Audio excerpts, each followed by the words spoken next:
Hey everybody, it's Ed with Over the Hills 2019, and this is a little cooking show.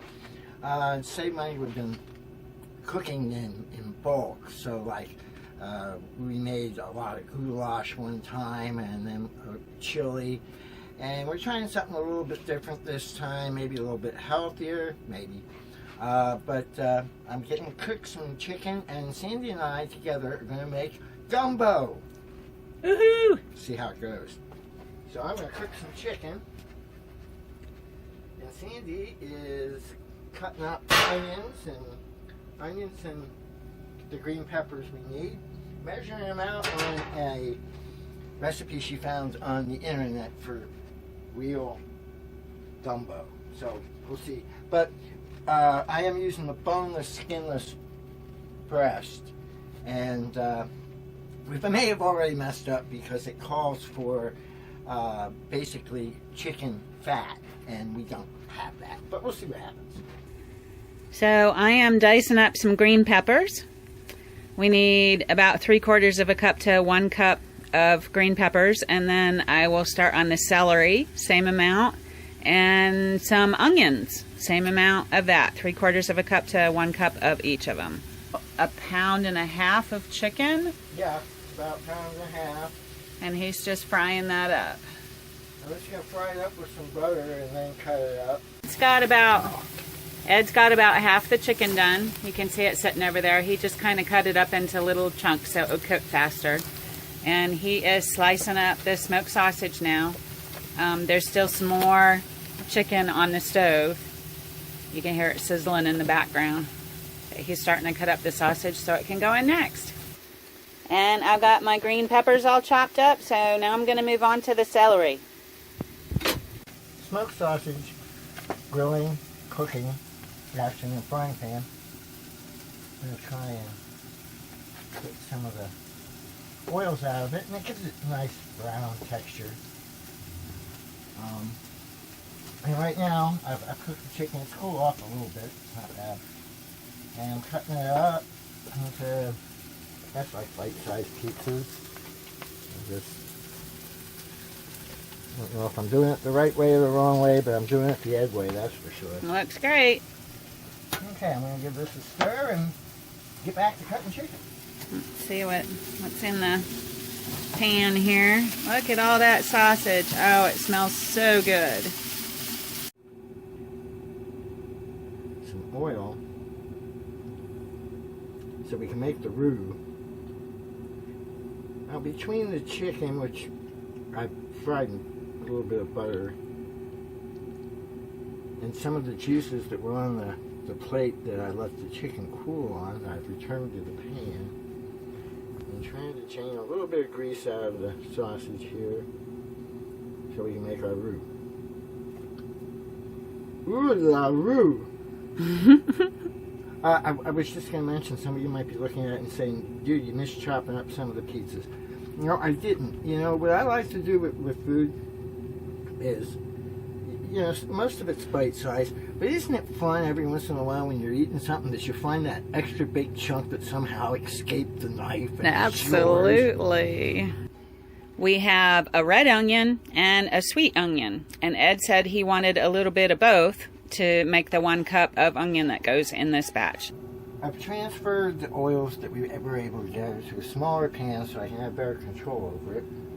Be more in a concentrated area. Got my handy whisk. I'm going to try and do this up. I got to wait for the broth to come up on boil, and we have 9 cups of chicken broth. Maybe 10.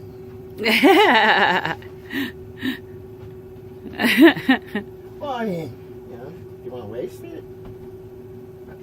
I didn't want to short it, but I don't know that I should go 12 cups. And I got my sweet onion chopped up, and now I'm going to work on the purple onion. Okay. Our 9 or 10 cups of chicken broth are almost to a boil. Taking just a little bit. And but I'm going to start making the roux.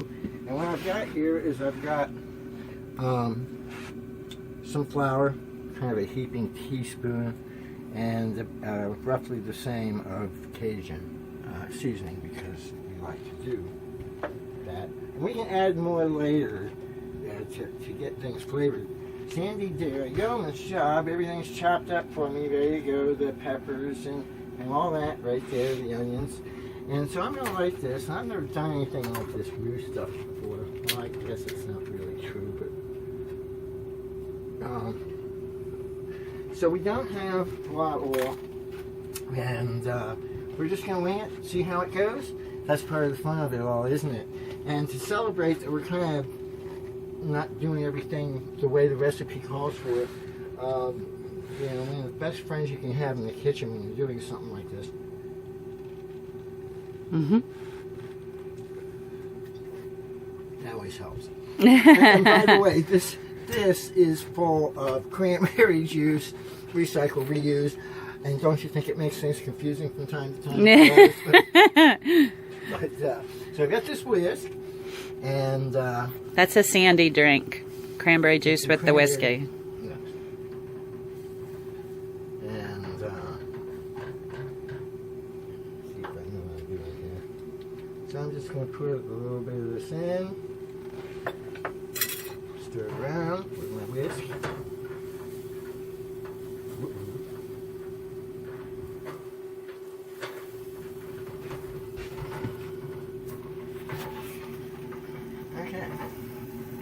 It's made this, and you're not supposed to burn this. You won't want to burn it. You gotta just make sure it's all incorporated. Yes. It can't be an LLC. It has to be incorporated. And I'm gonna say that looks pretty good. What do you think, Sandy? Yeah. That didn't sound very positive, honey. I'm thinking I might actually add more flour. All right, we will do that. I'm going to add some more flour to it. I don't know how much I should do. Probably looking for more of a thin paste, probably. Thin paste, all right. Well, let's paste it.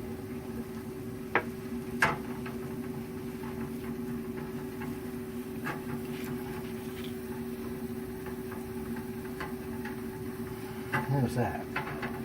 Looks kind of pasty. Yeah. Let's see if we can get a good picture of that. And that's what it looks like. Okay. So this now gets put in here, right, babe? Mm-hmm. Okay. Just a little bit at a time. Stir bunches. Okay. So. Hard to do all this.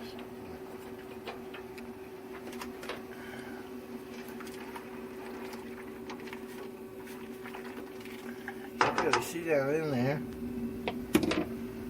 if I know what I'm doing. Everything okay?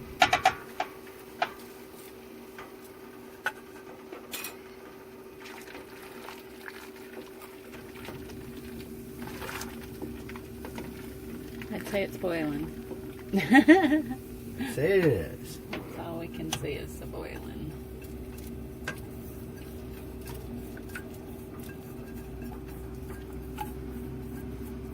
Okay, was that all the time? I don't know. Yeah, it works.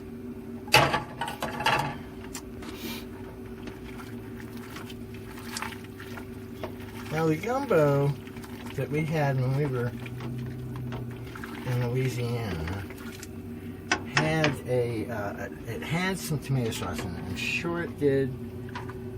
It had the redness to it. I could taste just a hint of it. Mm-hmm. So we're gonna put some of that in now, or when does that go in? That was in the other recipe. Yeah, we're kind of mixing. Now we're mixing recipes. Yeah. So we're all over the place. We're mixing two recipes together here.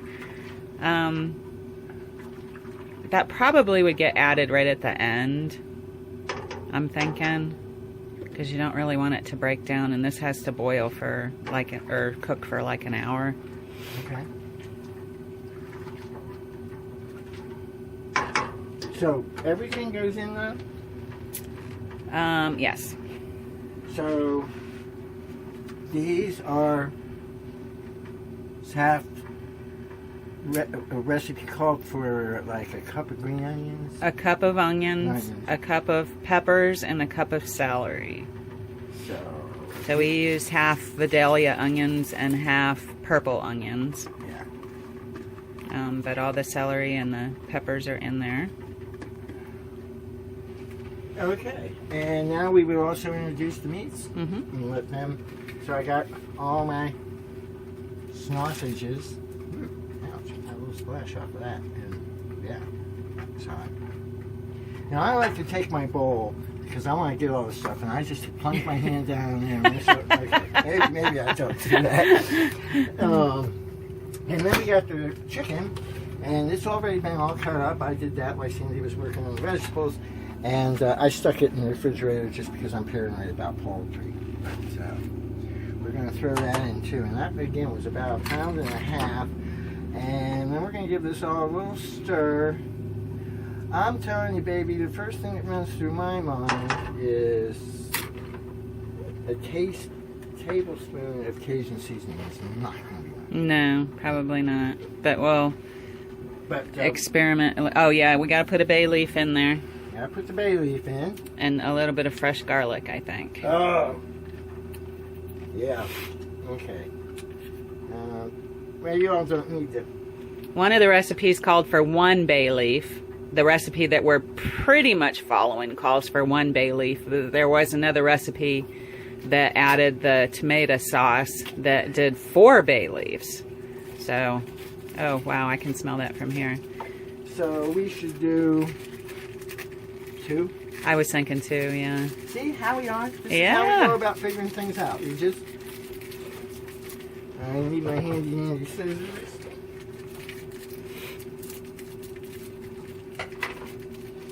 Okay. Oh, that one doesn't count. No, we don't eat those, so they have to be pulled out Yes. after it does its hour worth of cooking. So we got sort of 2 bay leaves in there. And I think probably the garlic should be put in at the last minute too, kind of. Oh, really? Yeah. You don't want to throw the garlic in there? You want to? Well, I don't know. What would a good chef say? Let's check the recipe. Check the recipe. Oh, if all else fails, read. Read the Read directions. the directions. Okay, so we checked the recipe, and you're supposed to wait 15 minutes before you add the fresh garlic. And it calls for a tablespoon. I think it said 1 teaspoon. Whoa, 1 teaspoon. 1 teaspoon of garlic, really? Well, 1 teaspoon of garlic, but there's one thing that happens around the Gowan household. See, this would be there you go. Yep. Now let's. Yeah. No. We spread that stuff on buttered toast, by the way. That's how much we love garlic. You would love my garlic butter. You really would. Okay, so this thing's gonna cook up. Cook away. Roux worked out okay, I guess. Is it lumpy? No, it ain't lumpy. Good Lord, this thing. Oh, our neighbors are gonna be pounding the door down here. Oh, that looks really good. I'm gonna turn it down. Yeah, it needs to have medium heat for about an hour. 45 minutes to an hour. So we got medium heat on. Put the lid on there. We don't want to lose any of that yummy juice. And then, flavors. And then, I don't know, Sandy, what do you think? I'm thinking, we're going to have to taste it. And then we'll sneak up and add the amount of Cajun spices that works for us. So Ed has tasted our gumbo. He says it's really good.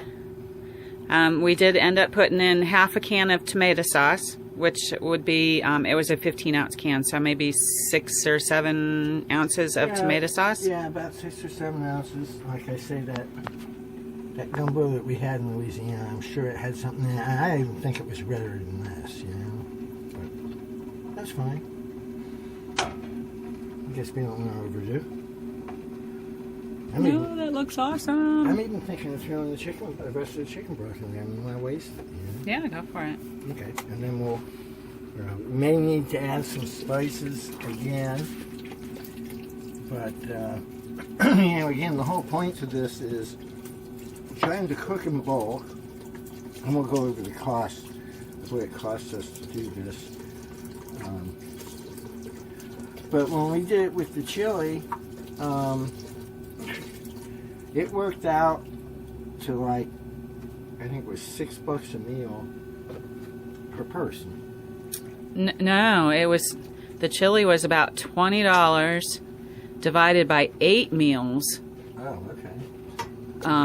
With one meal feeding the two of us.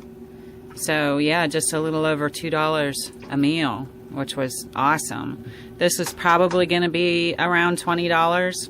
Like he said, we haven't added it up yet, so we'll do that. No, we haven't added it up yet, but I like to be cautious with the Cajun spice too. So he just put in a little bit more spices. A little bit more, and we added some tomato, of course, sauce, not paste. And figured with the heck, throw a little bit of the chicken broth. The rest that was in there, don't be wasteful. So that would be a total of 12 cups of chicken broth. It was 3 of the containers that were 32 ounces each. And in light of that, I've probably used 2/3 of this can. Okay. Because we added more chicken broth, so. Now, Sandy told me something interesting. I did not know this because, I make jambalaya and all these other things. But the rice, so you make the gumbo, and then when you're getting ready to serve it, you put the rice in, the amount of rice that you want in your bowl of gumbo soup. I did not know that. I thought we'd add it to this. I found that interesting. Mm-hmm. But here we are, so we're going to give this a little bit more time, and we'll test it again, and yeehaw, we're winning. Now we just clean it up. Clean as you go. An old line cook told me that. That's the key to success in the kitchen, is clean as you go. Short order cook. So we're going to go ahead and make the rice now. So that's just according to the package directions, and it said 1 cup of rice to 2 cups water, bring to a boil, reduce, cover, and simmer for 15 to 20 minutes or until the water is soaked up. So that's what we're doing. Okay, so we've boiled some rice, cooked that. So we got some white rice, and I'm going to take a little bit of the white rice and place it in the bowl. I'm going to do the same for my bowl too. And this is where I think that the gumbo is really going to shine, because as far as costs go, I'm just going to take some of this rice off here. I'm going to use the same spoon. I didn't want to get the rice in the gumbo. But $20 is how much we've spent. $15 of it was at the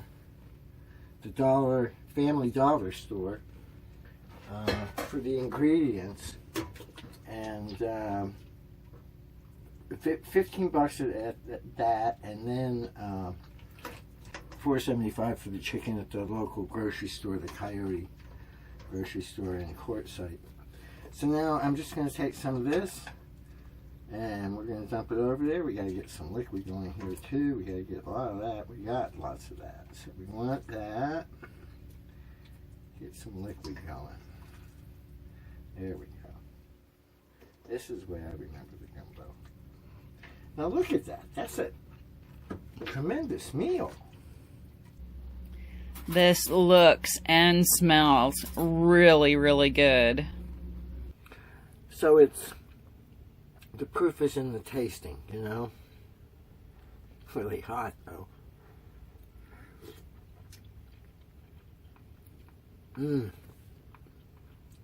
Oh my gosh. It's so good, And the beautiful thing about a recipe like this is you can fine tune it to your own taste. You can add more. We've got the Cajun seasoning just where we wanted it. We kind of fine-tuned it as we were going along. Same with how much tomato sauce we were going to add and all that. And we're very pleased with the results.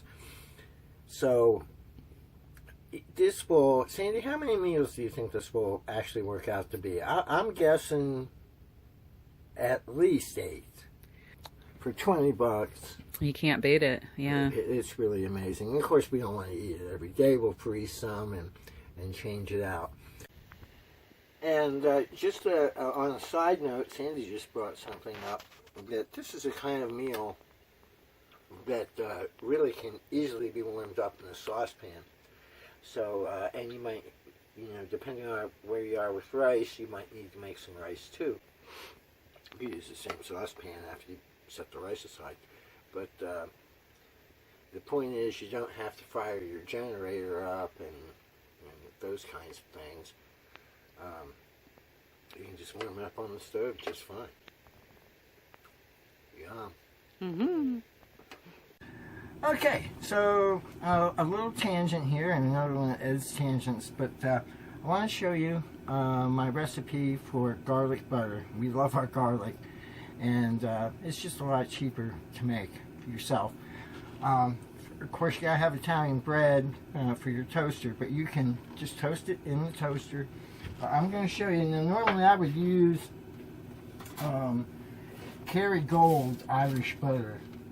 A chef told me a long time ago, people go out to dinner, and he was sharing secrets with me. So people go out to dinner, and one of the things they love to taste the food. What's this? What's that? What's your secret ingredient? And he said to me, he says, you know what it is? Butter. Because most people don't eat real butter in their households. It's, we're conscientious about that stuff. And we are too. So I keep some Kerrygold butter on hand so that we can make our things. Unfortunately, where we're at now here in Quartzsite, I'm not finding anything like that. But I want to show you what I did. And I just kind of wing it, but it's easy to hit. You'll get a rhythm for it. It really depends on how much butter you want to make.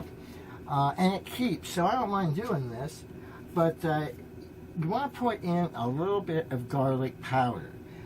Garlic powder can really spice it up a little bit, but we're going to put in other garlic too, so I just want to put in that much. If you use too much garlic powder, it can get a really kind of a burny taste, and you don't want that. But the onion powder, that's what I learned from this dude. You gotta have a little bit of onion powder in your garlic butter, and that's what gives it the pop. And same deal, not a lot, so just kind of, I'm covering the pat of this with what we're going to use here. And grab another spoon here. And we love our garlic, so you can vary this too. I try and not get too much of the garlic juice because it kind of screws around with the butter. But so I'm going to put a big dollop in there like that. And of course, what you do is you just mix everything together. And you can put this in your refrigerator. It will keep for a long time.